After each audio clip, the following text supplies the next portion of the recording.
Welcome back to CryptosRUs. I'm George. We're all George. So tonight, the big news about Ethereum. The merge date, Ethereum 2.0. Yes, a date has been set. So should we get ready for it? And also, there is one major exchange that's making a big move ahead of the merge. So let's talk about things and other things that may be going on in the world of crypto. So, smash the like, subscribe to the channel, make sure you hit that notification bell, get notified of all my streams, follow me on social media, check out CryptosRUs.com, and make sure you follow all of my channels. Some good content on them as well. So, welcome, guys. Hopefully you guys are doing good tonight or morning. If you're in Australia, you're in the morning, so hopefully you're doing good regardless of where you are. Right now, Bitcoin a little bit higher than this morning, so that's good. Overall crypto market is also a little bit higher this morning. I just noticed.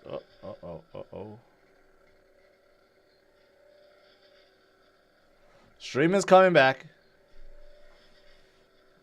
I was getting hacked by Gary Gensler for a second there. I apologize. Yeah, we're back. So like I was saying, Bitcoin is up a little higher. Crypto overall market is a little bit higher, although Gary's not a fan of that. And I'm going to relate that to this major exchange in a little bit that I was giving you a preview on. But, overall, things are looking better, right? Last few weeks has been good. The start of this week, not so good.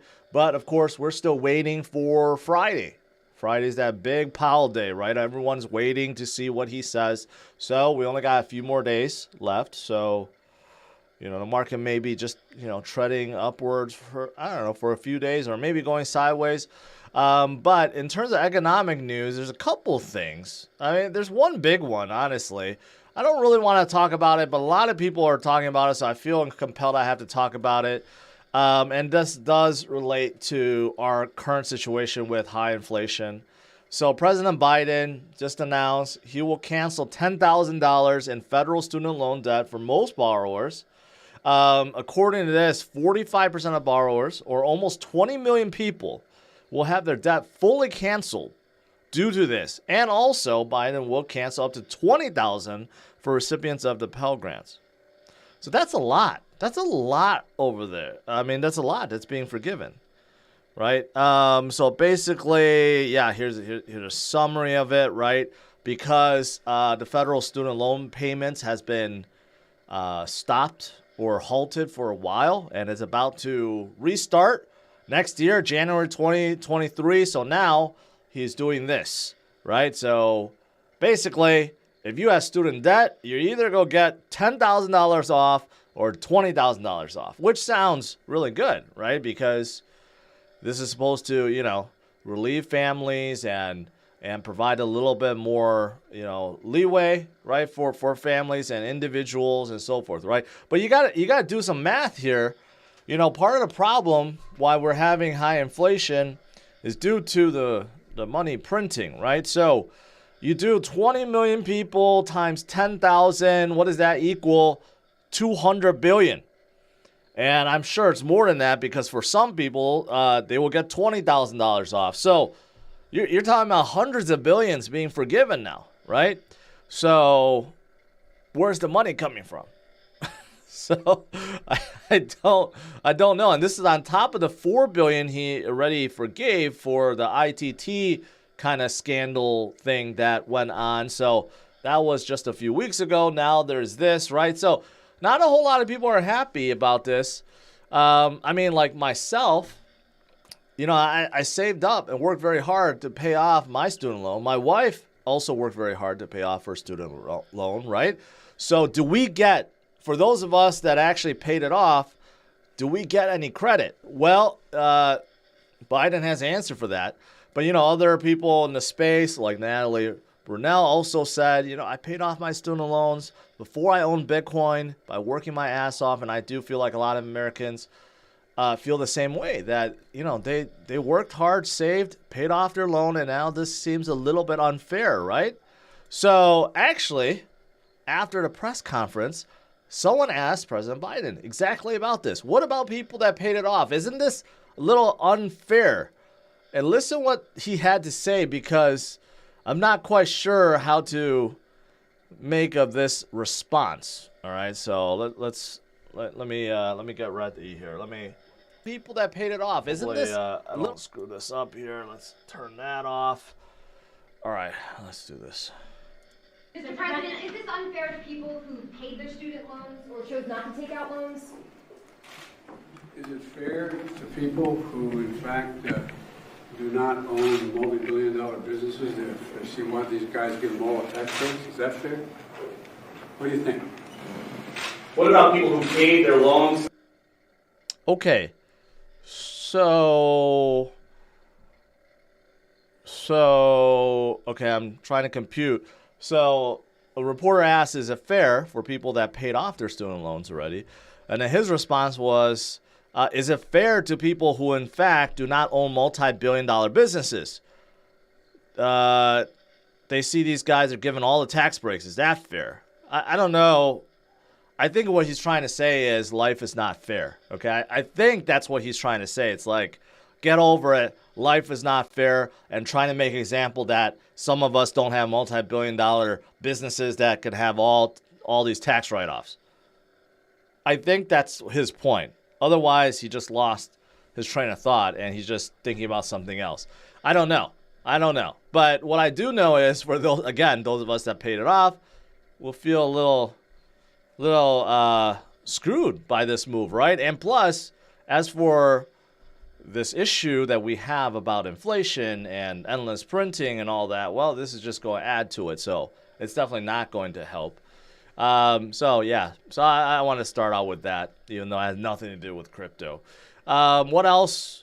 Well, there's something else, Nvidia. Again, this is a company that Cathie Wood bought a ton of right before this happened. And I even told you guys this. Why would you buy AMD or Nvidia when you know all the miners, the ETH miners, the ones that's been buying every GPU that are stocked on the shelves and on Amazon and everywhere else, they stop buying because they know Ethereum must move to proof of stake soon, right? To the merge, they know it's coming, so obviously a lot of them stopped buying. So Nvidia came out and said they missed expectations badly. It wasn't even close, right? And they say it's challenging. Now they blame it on weak demand of gamers, and they don't actually really mention cryptocurrency, but you know that's a huge part, because every single GPU they produced before was bought by the miners to mine ETH with, right? And now they're not doing that. I was just at a local local PC store, okay, that before had no GPUs on shelves. Like, you couldn't get one. And then recently, I visited them, everything. They had every high-end card you could think of, low-end card, mid-end card. They had everything, right? Now they have no problem stocking shelves. So it's pretty obvious. You just put two and two together. Of course, they're going to have bad numbers, right? But again, you have someone like Cathie Wood that tries to sell off Bitcoin exposure stocks because she thinks Nvidia is cheap, right? Well, it's about to get cheaper. So again, just want to throw that out there. It just didn't make a whole lot of sense, right? Anyways, so yeah, there's that. Now moving on to some crypto news. Voyager, a judge rules that Voyager can pay their employees retention bonuses, right? Recently it came out that Voyager wants to pay $2 million to some of their employees that's been working extra hard. And the $2 million is a bonus, not salary, bonus, right? So obviously not a good look as they're in bankruptcy, hearing. But the judge actually said, yes, you could do so if you choose to do so. And we will seal the employees that will be receiving the bonus, so they're not going to get scrutinized, right? They're not going to get attacked by people that think this is a stupid move. So there's that. I don't know if they're actually going to pay out Maybe, maybe not. The judge just says, okay, doesn't mean that Voyager will do so, right? Hopefully, if they do pay out and these guys do deserve it, hopefully you don't see a large chunk of that going to Steve Ehrlich's own pockets, right? That's the fear, that the high-level executives and the CEO, they get to keep most of it. So hopefully that's not the case. All right. What else is there? This is pretty positive.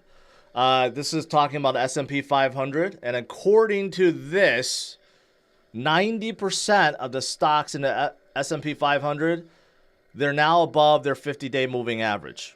Okay, and why this is positive is because you look at all the times that has happened before. 1, 2, 3, 4, 5, 6, 7 times. There were jaw-dropping returns in the next 6 to 12 months, at least according to this game of trades, right? And you could see it. Every time that happened, afterwards, what followed? A tremendous rally. And guess what? That's where we are right now, right? So can we see a tremendous rally in the next 6 to 12 months? We're definitely going to the latter half of this year, right? Are we going to get that Santa rally? Are we going to get some good numbers? Inflation coming down, rate hikes not as aggressive. You know, maybe we get some good economic numbers. Maybe we get a good recovery going. Maybe. It is encouraging to look at this. What else is there?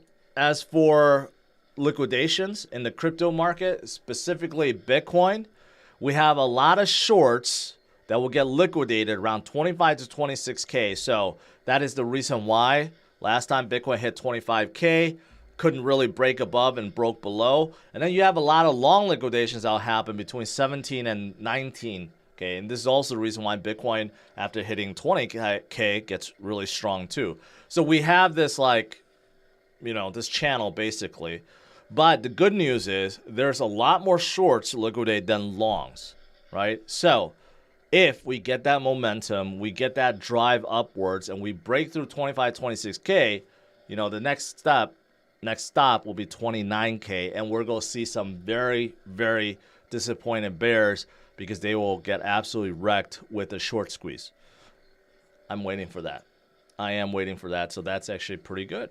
What else is there? This is just showing all the previous drawdowns that Bitcoin had and the recovery that followed. So, going back, the first one's 93% from $32 down to $2, right? And then you have an 85%.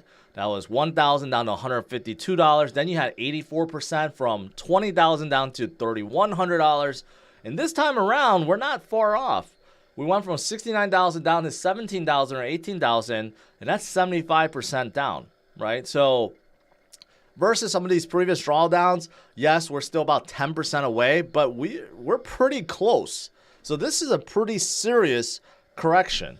I know that some of you guys agree with me that, yeah, prior downs, prior bear markets, prior bottoms, they may have felt worse.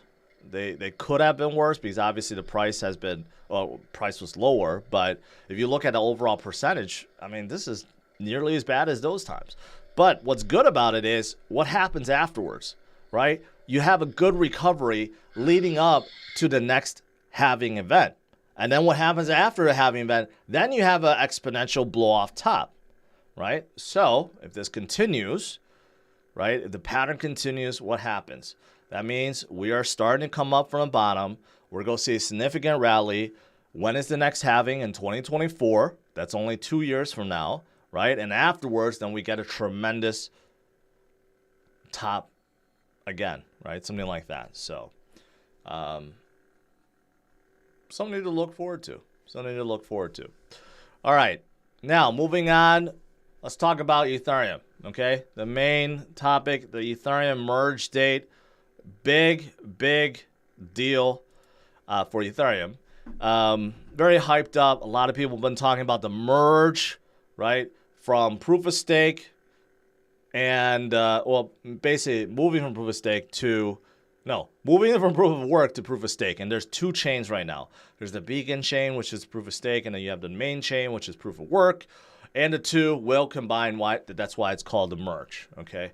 So Ethereum team basically just announced what's going to happen. There's 2 upgrades that needs to basically happen to make the merge happen. So there will be one first that's right around September 6th, so that's in a couple weeks. And then afterwards, there's another one that's between September 10th to 20th. The reason why there's no set hard date is because these are scheduled for a certain block, right? And sometimes the blocks get found faster, sometimes they get found slower. So that's why there's not an exact date, exact time, because, you know, it could vary. So that's why there's like kind of a range. But we now know for sure right now things are smooth. So it's going to be between September 10th and 20th, right? So we got less than a month, and then the merge will happen.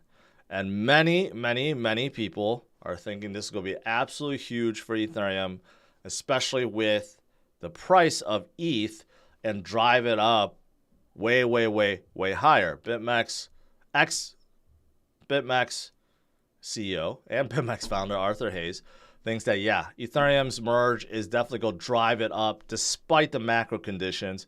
That's how bullish he is on it. Raoul Pal recently also came out and said most people are underweight on Ethereum, so he's very bullish on Ethereum, right?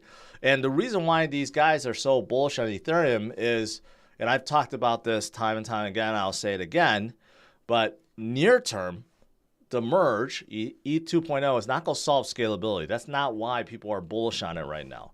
They're bullish is because the ETH issuance drops by 90%.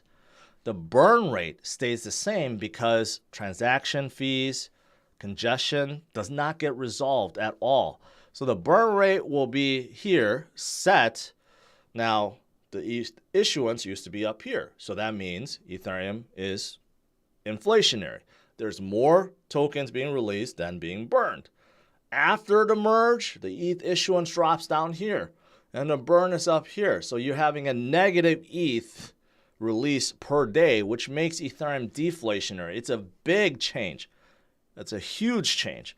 And that is the reason why most people think that Ethereum will definitely make some moves afterwards. And as for staking, you can't withdraw until 6 to 12 months until there's another update that's coming. So the staked ETH in the beacon chain right now can't be withdrawn.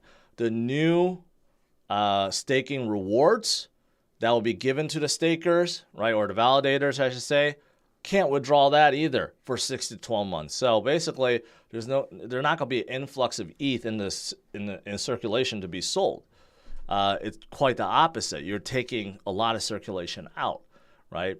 And I mentioned about that exchange, Coinbase also ahead of the merge in a very surprising move.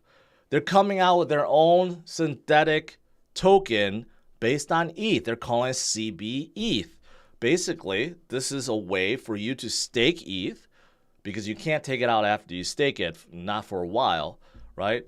So you can stake it and get the cbEth, and then, you know, it's a synthetic token you can play around with in DeFi. So basically, it's liquid staking.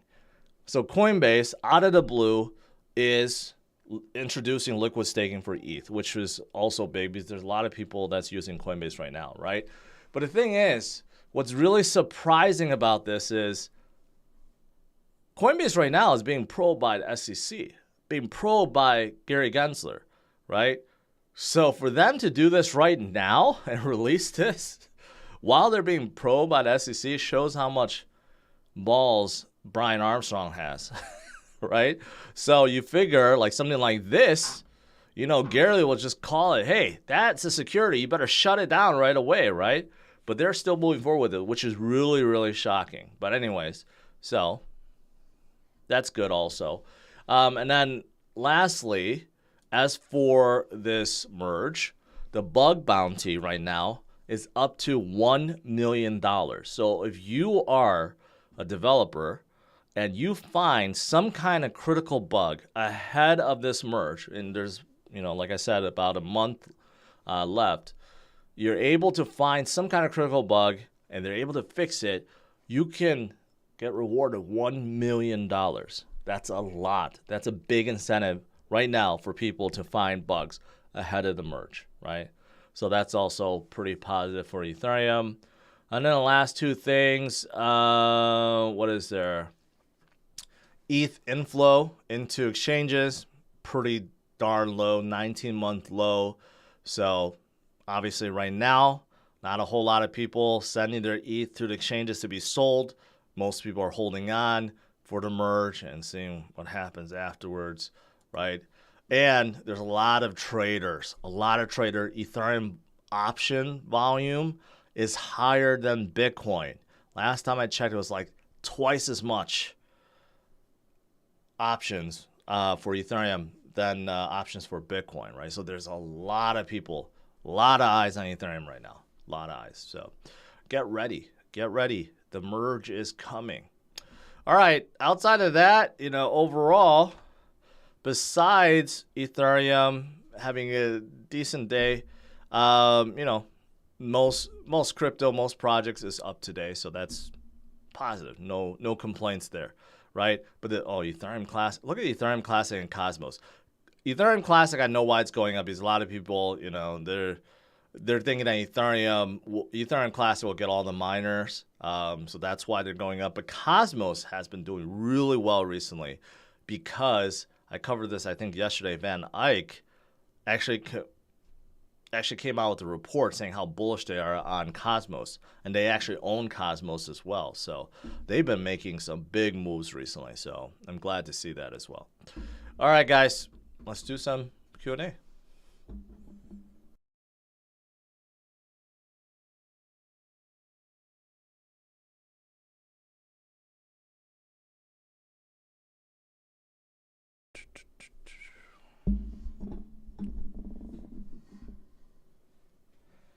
Adam to the moon, yes. Anything new with Vold? No. Nothing.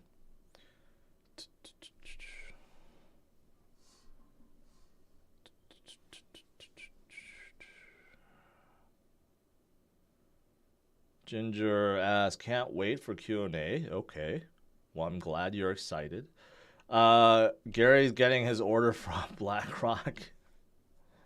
Well, if that's the case, then we should get a Bitcoin spot ETF soon because BlackRock is now really deep in with Coinbase, with crypto. So most likely they're going to want a spot ETF to be approved.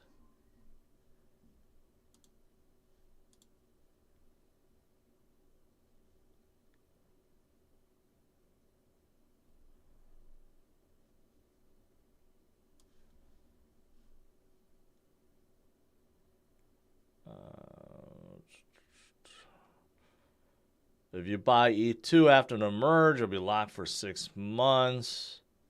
I don't know if that's true.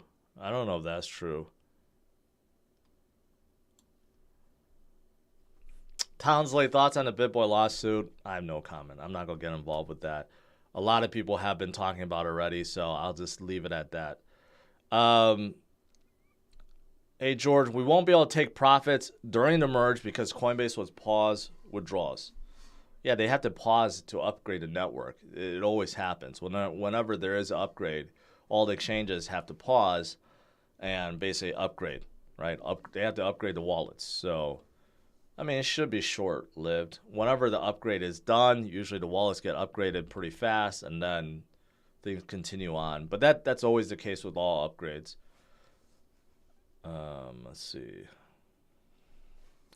Kenny Q. Well, it's on CryptosRUs, so you can look at that. But I'm building a page that, you could see instant benefits, right? So you got to wait. I had a team working on it, and then they just quit on me. So you got to wait. I'm still building it out, though. Honest question, if you look at live chat options, defaults you to top chat, and supposedly if you switch to live chat, you can see spam accounts. Do mods have the ability to put you in live chat? No one responds to me. I don't know what you're talking about, GG bro, because obviously I could see you. And I don't recall ever seeing your name in a live chat before, so.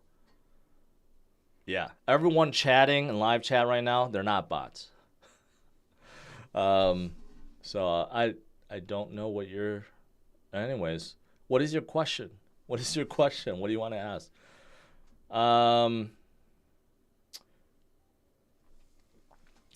What is your ETH price target after the merge? I don't have a really price. I don't have a price target, but I definitely know that ETH has been strong, has been recovering from its low. It was below 1,000 not too long ago, like 900, 800. It has definitely been coming up quite a lot, and it can continue. You know, its dominance keeps increasing. ETH dominance is almost 20%. Bitcoin dominance still falling a little bit. So it could definitely continue forward.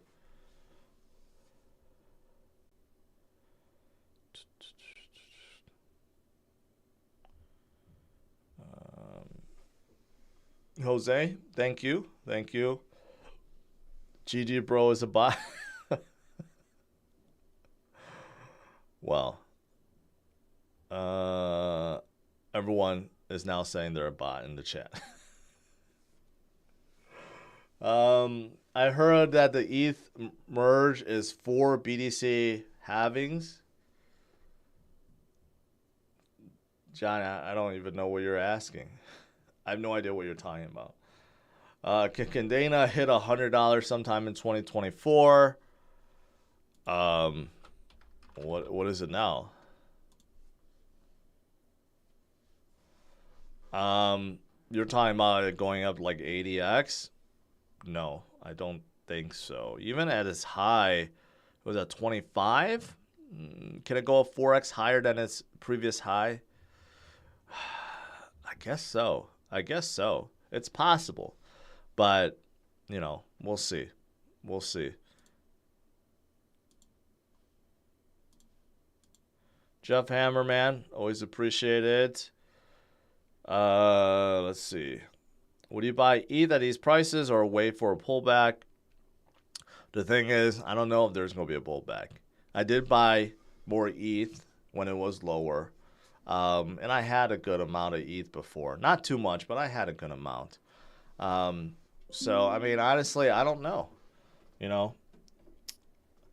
I think the best way, really, is to just DCA, right? To take the guessing out of it.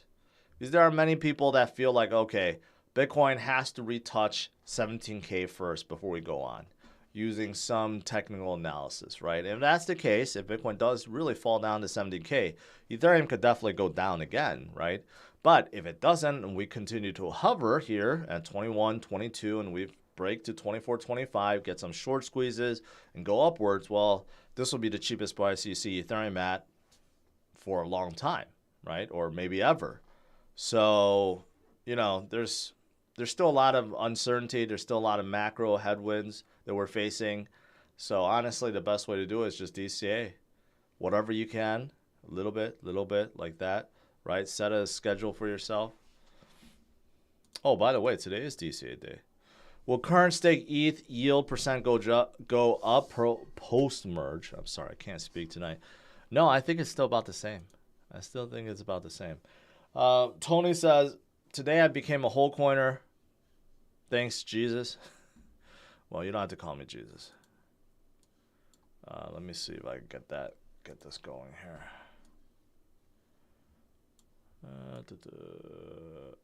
There we go. All right. So, fortunately, down a little bit from last week. We were at like negative 30, 70% last week. So, down a little bit. But it's okay. That's why I say continue to DCA. Let's see. For last week, down. Yeah, because we had Bitcoin go down from about 24 down to 20, 21, 22 right now. That explains it. But I will continue to DCA and put it in here with you guys. This week, I don't know. Last week, I already bought ETH because I felt like this was underweight in ETH. But Cosmos is coming up big time right now because Van Eyck. And, you know, I'm glad to see I'm not underweight in Cosmos. I still think like VeChain, Avalanche, Phantom, Polkadot, a little underweight in them. ApeCoin also. And then I have Near and Cadena in here. Ecomi is not doing that well right now. But I like to concentrate on L1s right now. So, I don't know. I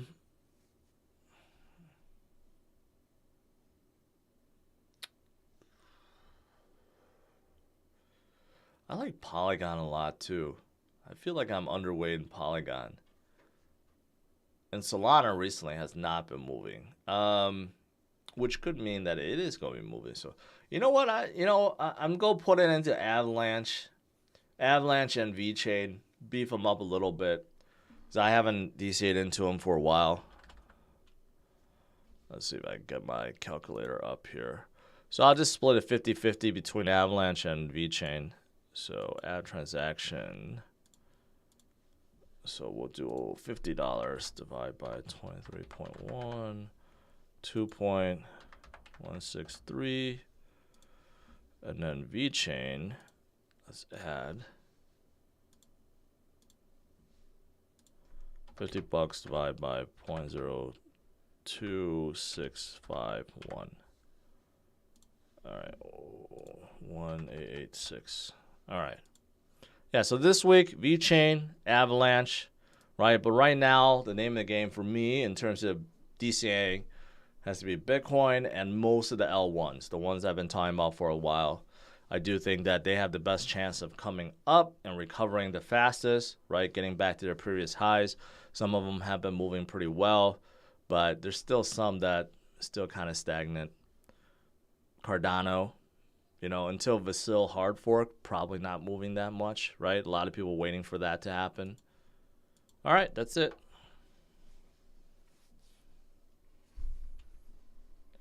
I'm going to try to order a Dave's Pizza with BNB. Okay. I didn't know you could do that with BNB. Is there a place online that we can see your DCA? No, I have this in an old project I was using. I don't really have it. So you'll have to be I'm forcing you to join every Wednesday night to look at it. I may put it somewhere public, but I think it's more fun to kind of just do it live. Leo, just wanted to say hi from Canada. Hello. Did you look into interchain security for Cosmos? Interchain security? I know I've read about it, but basically it's like a global police for the entire chain, right? Cosmos is really built to have a lot of chains operate within, so they could have interoperability and talk to each other, so that interchain security is basically kind of like an overseeing governance kind of thing that kind of governs what the chains could do, what can they not do. I don't know the nitty gritty of it, but that's how I understood it.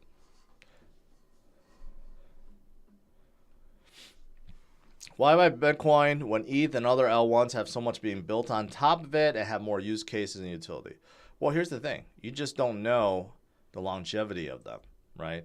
Obviously, we had Terra go down out of the blue, but Ethereum, as great as it is, I can't say for certainty Ethereum is going to be around in 10 years. But I can say for certainty Bitcoin will be around in 10 years because Bitcoin is store of value. All this utility that you're talking about, right? They can move on to newer chains, more advanced chains, ones that have more utility and functionality and speed than the modern L1s. So that's why you still want to be diversified. And plus, let's not forget, when things came down, what held the best? Bitcoin still, right? So you can never go wrong holding on to Bitcoin. It is still the biggest. It's still leading the way. It's still the greatest store of value that we have. And it is something that I could say for certainty that will not be replaced. While everything else that's a L1, that's in the Web 3.0 space, they could be replaced by something else.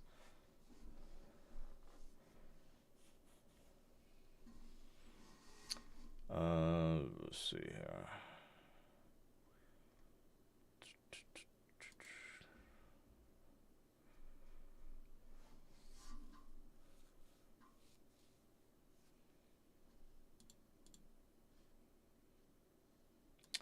John Smith had a hidden comment. Why do you continue to ignore Energy Web even after BlackRock blogged about them and their token? I mean, they work with VW, Shell, and every other huge energy company in the world. Okay, but here's the thing.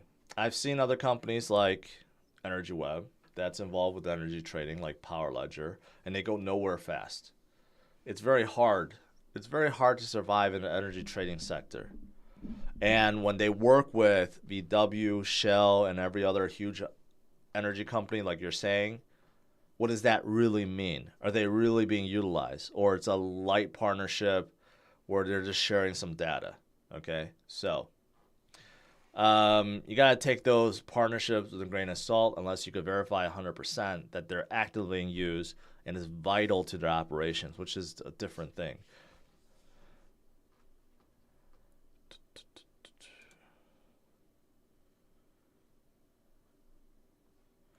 Do you think Cash App would incorporate ETH buying pre-merge? I don't know, because Jack Dorsey is a big Bitcoin maxi.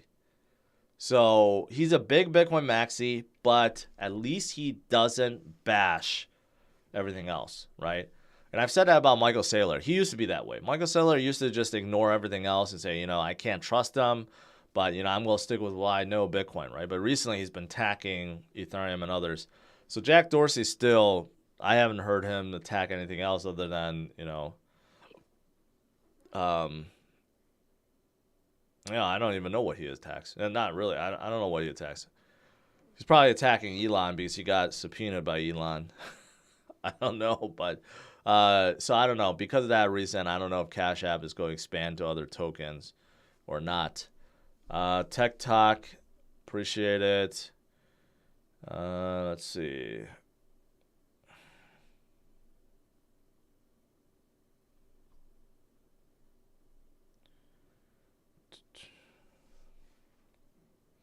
Quick technical analysis. Where do you see Bitcoin in the next 8 hours?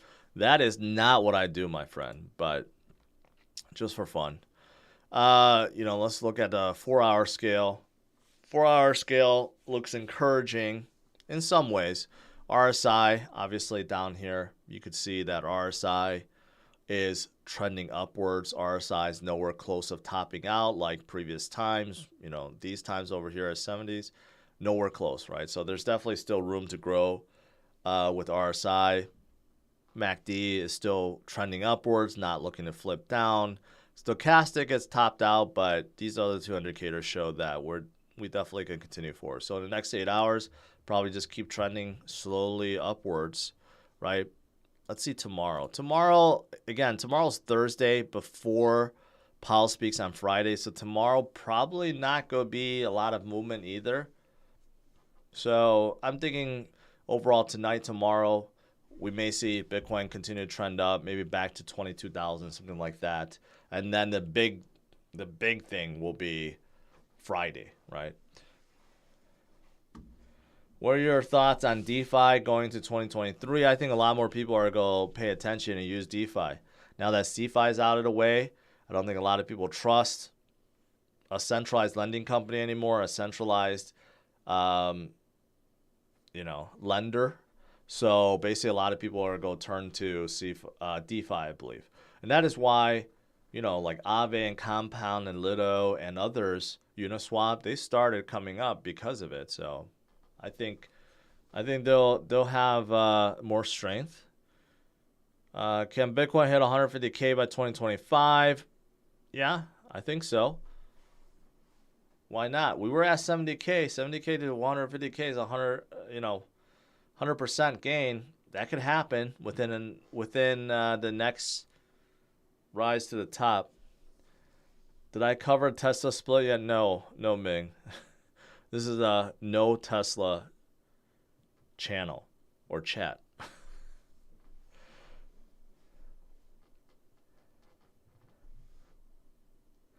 Best wallet for ADA, Coinbase doesn't support.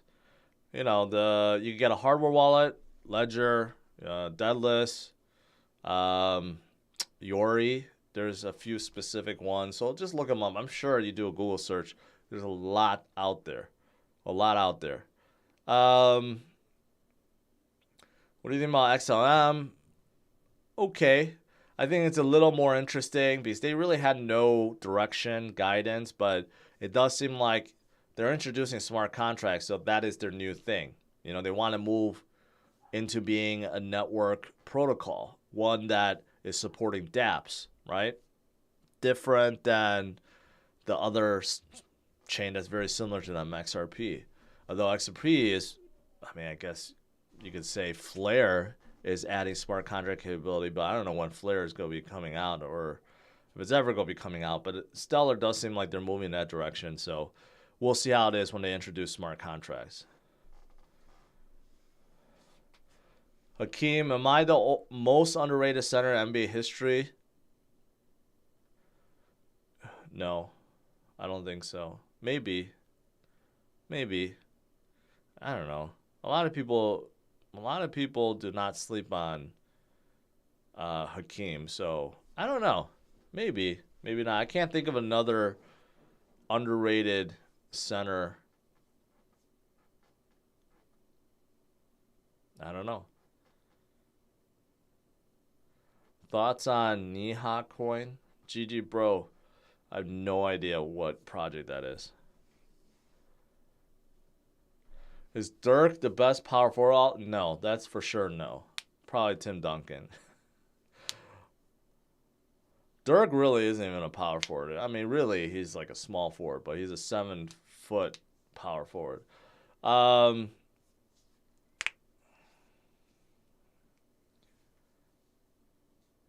Thanks for all your patience with crazy questions. There's a lot of crazy questions today, but that's okay.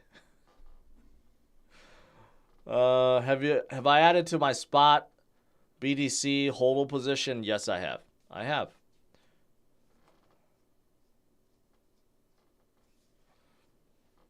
Flare is a game changer due to its stake connector, never done before. But when is Flare going to be done?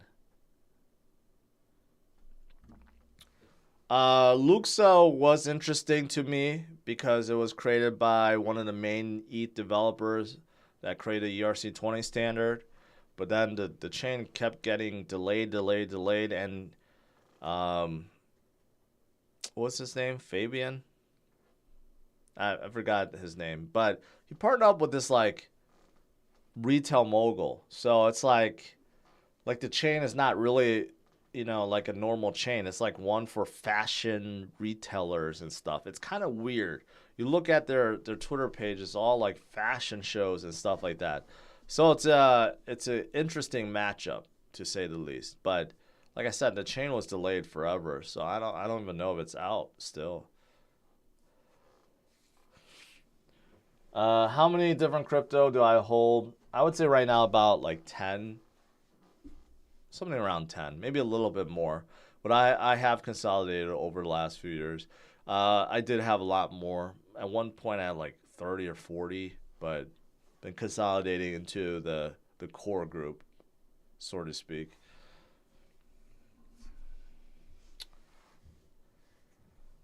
Flare network is up. Flare token is not. Okay. What happened to the airdrop? House of Dragons. You know what? I try to watch it. Like, honestly, I spent 10 minutes watching it, and I'm like, I can't get into it again. And I just turn it off. Since I have nothing to watch at night, I started watching Orville on Hulu. And surprisingly, I'm starting season 1. And I know the season 2 ended, and then, like, there was a big gap, and there's, like, a season 3. I don't know if they're going to continue forward, but surprisingly, it's like a Star Trek show, right? I thought it would be like a spoof show, like one that makes fun of Star Trek or space exploration. It's not. It's actually like a real space show, which is surprising. I didn't think that. I thought it was going to be like something that was just a whole show that's making fun of Star Trek, but it's not.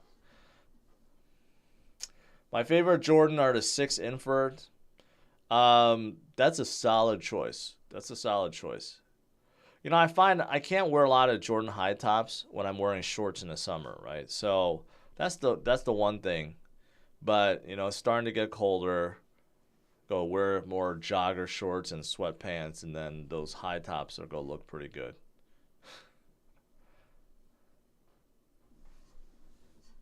Layer 2, man, you gotta lay off the sauce. Your comments are out there. Delta 9, thank you. You know, the house series on my other channel, my I'm George channel, I think that's going to be real fun. I'm very excited about it, but I think documenting the whole build process with you guys, I think that'll be really fun. But of course, I'm still building out my other channels. Been doing a lot more shorts and TikTok with drivers only. I just received a Ford Lightning. Started posting some videos on that. Very awesome truck. So look for the review video on that. And then on the React channel, still trying to find longer videos to react to. Kind of hard to do. So I've been doing more short form kind of content. And they seem to be doing pretty well too. So hopefully you guys enjoy all of that. Watch 000, amazing show. Is that like a zombie show? 7 says I worked on the first season of Orville. I was part of the building. I was part of the building the main cockpit area. Wow. Wow. I'm impressed.